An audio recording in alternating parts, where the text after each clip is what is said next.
حضرة النبي المصطفى محمد صلى اللهم الله صل عليه وسلم وسلم وبارك عليه وعلى آله وأصحابه وأزواجه وذريته وأهل بيته ومن دخل في بيته كلهم أجمعين. ثم خصوصا إلى شيخنا الذي سيرنا من مبارك هدي عنا والهدي محمد وكيف أحمد شرف ابن جهدي عبد القادر وكيف عبد الله إلى شيخنا ثم أصلنا شيخنا لا أستطيع هذه المعرفة بالنسبة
Qala mu'allif rahimahullahu ta'ala wa nafa'ana Allahu bihi wa bi ulumuhi wa bi asrarihi fid dharain. Wa'lam dan ketahuilah anna nasa bahwasanya manusia fi talabil ilmi di dalam menuntut ilmu ala salasati ahwali atas 3 keadaan. Jadi ada 3 jenis macam manusia yang dia menuntut ilmu dipandang dari segi niatnya. Yang pertama, rajulun talabal ilma liyatakhizahu zadahu ilal ma'adi.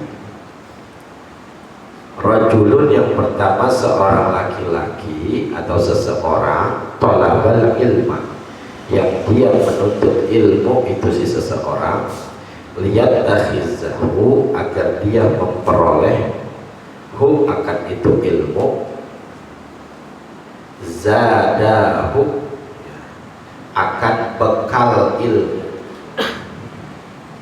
zadahu bekalnya akan bekalnya ilal ma'adi kepada yaumil ma'ad atau hari kiamat.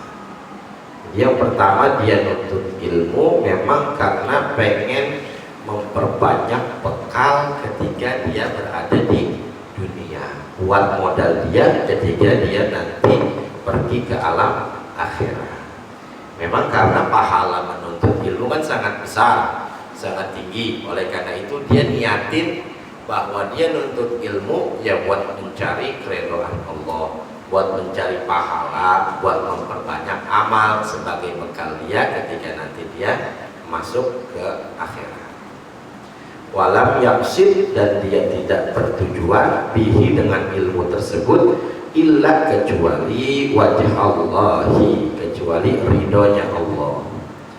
Jadi dia nggak punya tujuan apa-apa kecuali mencari ridhonya Allah Subhanahu wa ta'ala wa darul akhirata, dan dia tidak bermaksud apa-apa kecuali untuk darul akhirah ya, tempat di akhirat.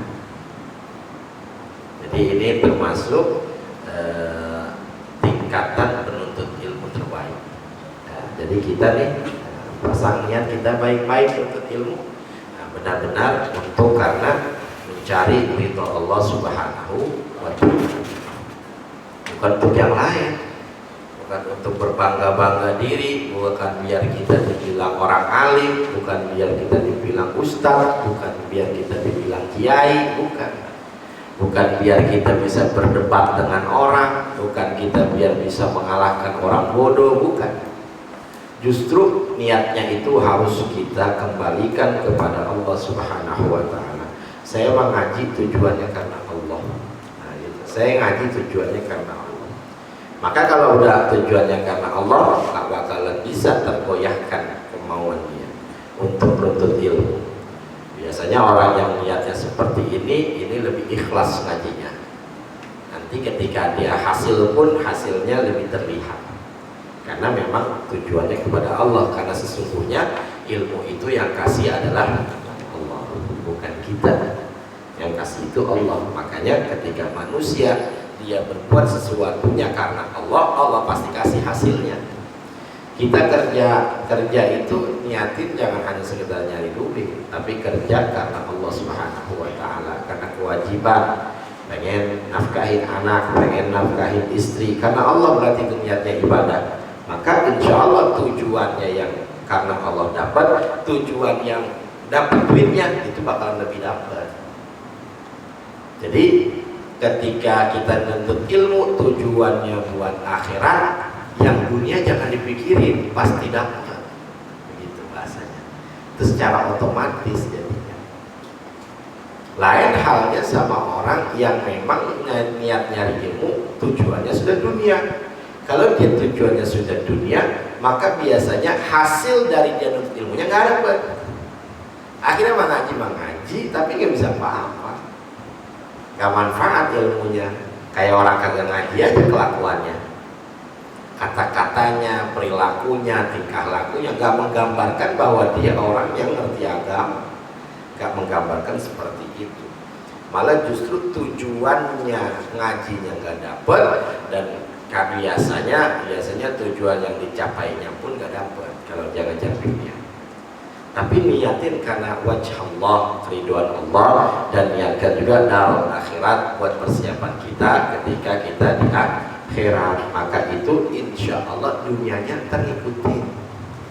Gitu ya caranya ya. Ini cara kita. Nah, ini dandanin diri kita. Jadi ini bengkel, kita lagi ke bengkel itu. Bengkelin siapa? Bengkelin diri kita. Pasang niatnya baik-baik. Kalau orang kayak gini biasanya ngajinya rada semangat. Rada semangat ya.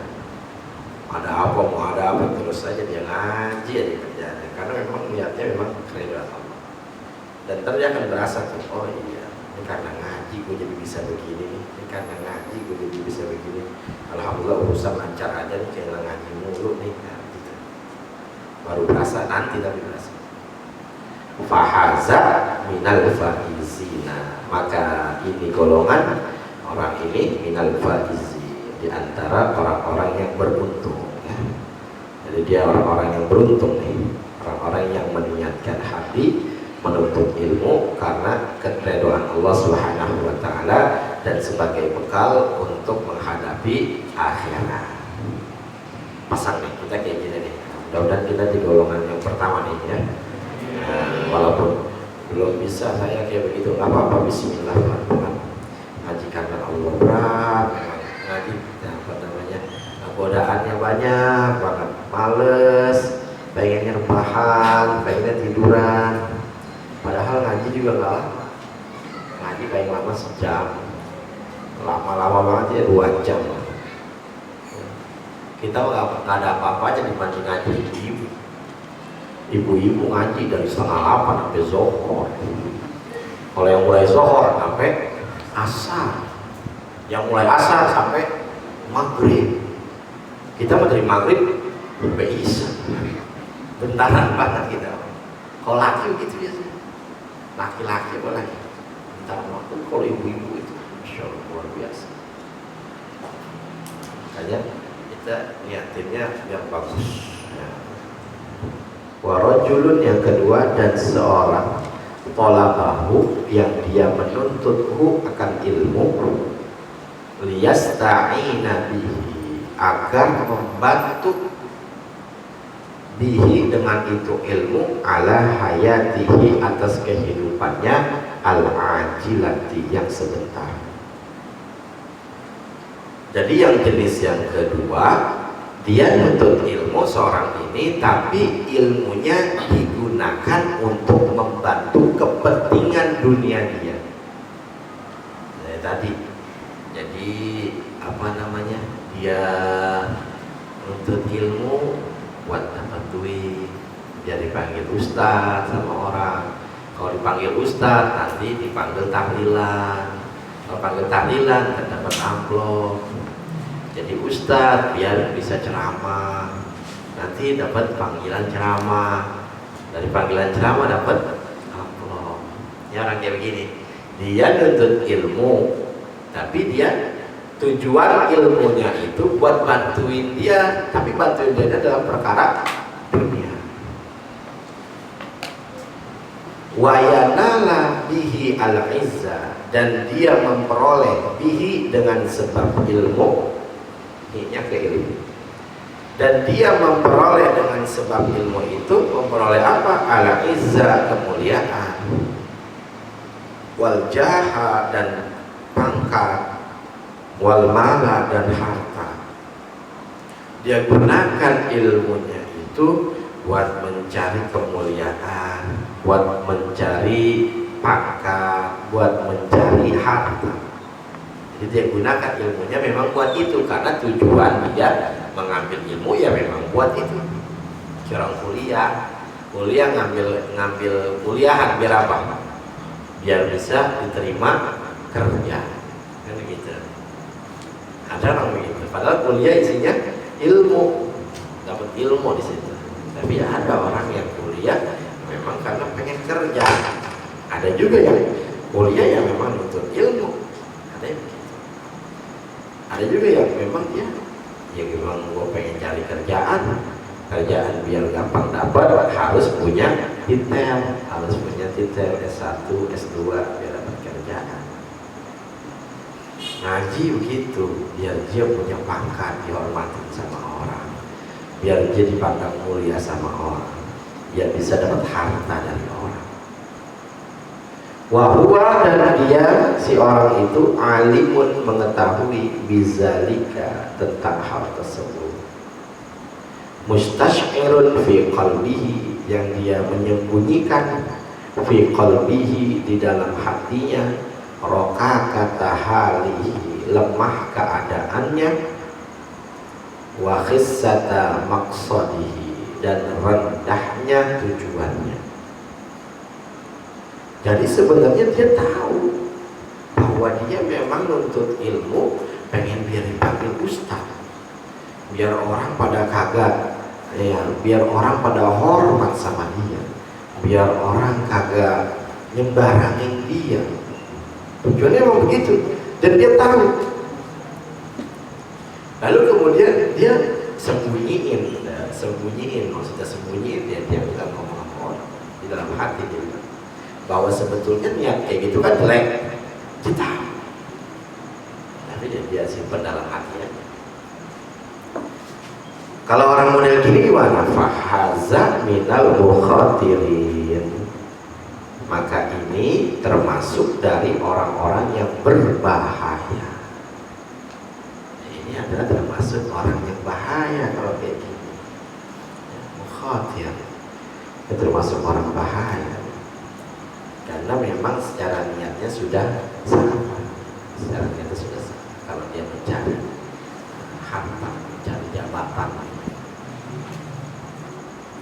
Fa'in ajalahu ajalu, maka jika menyegerakannya ajalu oleh ajalnya, qabla taubati, sebelum dia bertobat, maksudnya menyegerakan ajalnya, kalau dia ketemu sama ajalnya qabla taubat, sebelum taubat, khifa, ditakutkan, alaihi, atas itu orang, min su'il khatimati, daripada buruknya penghabisan. Matinya mati su'ul khatimah, takutnya kalau dia belum sempat bertaubat, keburu ajalnya datang, keburu dia mati, maka khawatirnya dia matinya su'ul khatimah. Wa baqiya amruhu, dan tersisa urusannya, perkaranya, fi khataril masyiati, di dalam kebahayaan kehendaknya. Jadi bahaya keinginannya, tersisalah urusan dia itu di dalam khataril masyiah. Bahaya kelakuan dia itu akan terbawa sampai ketika dia meninggal dunia, dan ketika dia masuk ke alam kubur dia akan dituntut oleh Allah Subhanahu wa ta'ala. Karena sebetulnya dia paham kalau niat dia itu buruk. Dia paham niat dia itu buruk, niat itu gak bagus.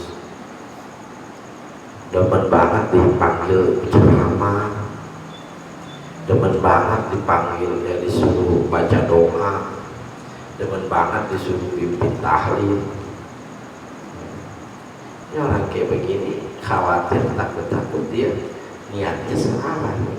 Walaupun gak semua sih ya, bukan berarti kiai-kiai yang berceramah itu gak bagus, bukan.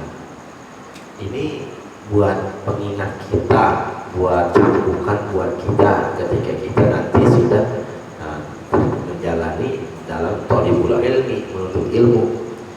Ini peringatan buat kita, hati-hati jangan sampai kita berniat seperti itu. Tapi kalau emang orang minta tolong sama kita, Pak Kiai, Pak Ustadz, saya minta tolong sedikit kasih tausiah, ada acara di rumah, maka kita kalau kayak begitu ada Pak Ustadznya atau kiainya dia ngisi tausiah, maka itu mah apa? Karena memang niatnya bukan dunia. Kalau kayak begitu dia mau nolongin orang, kan orang yang minta. Tapi yang kalau sampai masang iklan, ceramahnya di YouTube di bawahnya ingin memanggil, ya silakan hubungi. Ada begitunya tuh iklan di bawah lewat. Saya pernah lihat itu di YouTube, ceramah, Ustaz ceramah. Lalu saya kayak pengen iklan lagi. Nah, maka kalau kayak begitu ya, jangan kita. Nah, ini saya tidak pernah menyuruh kalian buat monten orang, jangan ya. Kali kita punya teman, punya kawan, atau punya siapa yang kita kenal, lalu dia suka ceramah-ceramah, suka ya memimpin tahlil apa, jangan dikira dia itu niatnya buruk. Enggak. Kalau kita berpikiran dia buruk, bukan dia yang buruk, kita yang buruk. Berarti hati kita yang gak benar. Ketika kita suzon sama orang, bukan dia yang buruk, tapi kitanya yang buruk. Kalau kayak begitu. Ini adalah Imam Ghazali punya pandangan.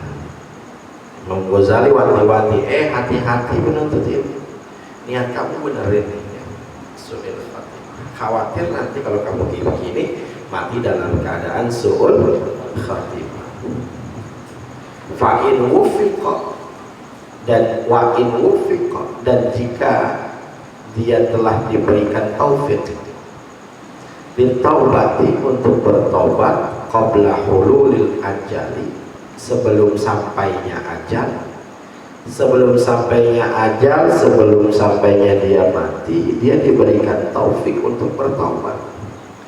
Wa adofa ilal ilmi al amala, dan dia lipat gandakan ilal ilmi, kepada ilmunya tersebut, al amala, akan amalnya.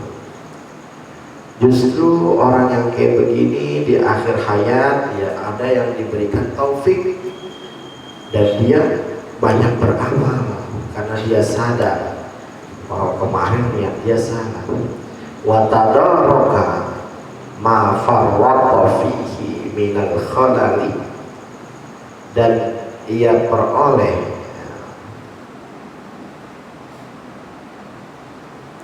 atau tadarruk di sini jujur, nambah, memperbaiki, dan ia memperbaiki gitu aja. Watadaroka, dan dia memperbaiki mafarroto, sesuatu yang ia telah lalai, fihi, pada itu sesuatu, minal khalali, daripada kerusakan, iltahaqa bil faizina, maka dia masuk bil faizin, kepada golongan-golongan orang-orang yang beruntung. Jadi orang yang menuntut ilmu lantaran dia itu ya pengen cari jabatan, pengen cari pangkat, pengen cari duit, tapi dia benar-benar cari ilmunya, tapi ada niat buruk, maka orang kayak gini orang yang mengkhawatirkan. Ya, jenis yang kedua ini ya syukur-syukur kalau dia dapat taufik sebelum meninggal dunia, maka masih bisa dia bertobat. Ketika dia tobat, dia tambal itu ilmunya dengan amal. Dia perbanyak amal, dia lipat gandakan amalnya. Sholatnya makin rajin, sholat sunnahnya makin rajin, ya, perilakunya makin bagus, akhlaknya makin baik, karena dia udah belajar ilmu. Maka dia kalau dia udah masuk kategori orang yang tobat, ya dia termasuk golongan orang yang beruntung. Kenapa begitu? Fa'inna ta'iba minaz-zambi kaman lazzabalahu. Maka sesungguhnya orang yang bertobat minaz-zambi daripada dosa kaman lazzabalahu, seperti orang yang tidak ada dosa baginya. Jadi kalau orang itu dia bertobat, maka dia termasuk golongan orang yang beruntung. Karena orang yang beruntung ya, dia kenapa dia beruntung? Karena kalau dia tobat, dia seperti orang yang tak punya dosa. Ini tingkatan kedua.